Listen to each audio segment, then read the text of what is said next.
Üdv mindenkinek!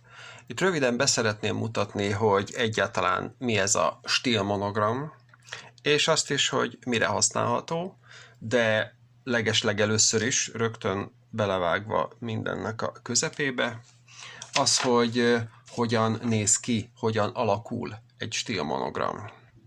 Az én saját stílmonogramomat, amit folyamatosan használok, és tanárként használtam például ellenőrzőkbe, naplókba, stb. Aláírásként, az igazából nagyon könnyen adta magát, ugyanis az én monogramom S, J és I, és hogyha ugye ezeket a betűket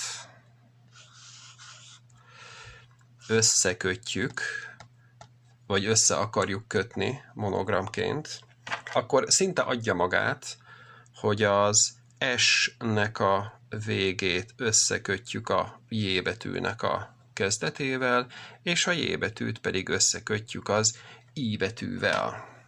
És akkor így gyakorlatilag adódik egy nagyon-nagyon könnyen lerajzolható és esztétikusnak is ható, igazából egy frappáns kinézetű monogram, ami tulajdonképpen így néz ki.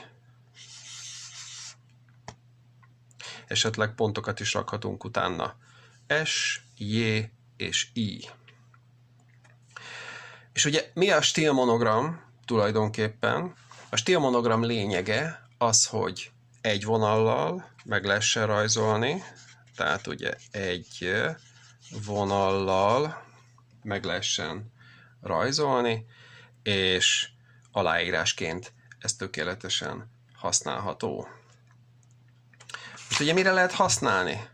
Lehet használni aláírásokként természetesen, ahol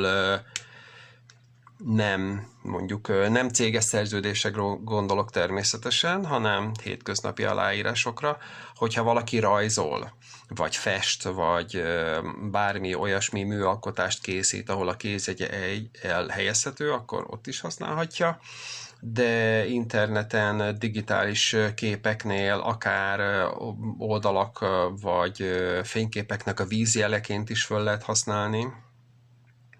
Lehet a logókon használni, vagy céges dokumentumokon, esetleg céges kiadványokon. De persze lehet cégtáblán, vagy mondjuk akár reklámfilmeknek a végén fölhasználni. Azt is lehet.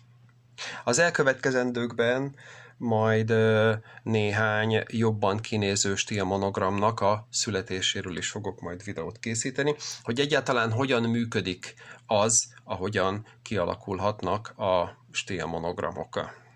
Tehát ezek a brainstorming féle stílmonogramnak a lényege, az, hogy lehetőleg minél könnyebben, manuálisan reprodukálható legyen. És legyen egy egyedi jellege, könnyen, gördülékenyen, tehát gyakorlatilag esztétikusan nézzen ki, és könnyen megrajzolható legyen. Tulajdonképpen bevezetésnek ennyit a stílmonogramokról.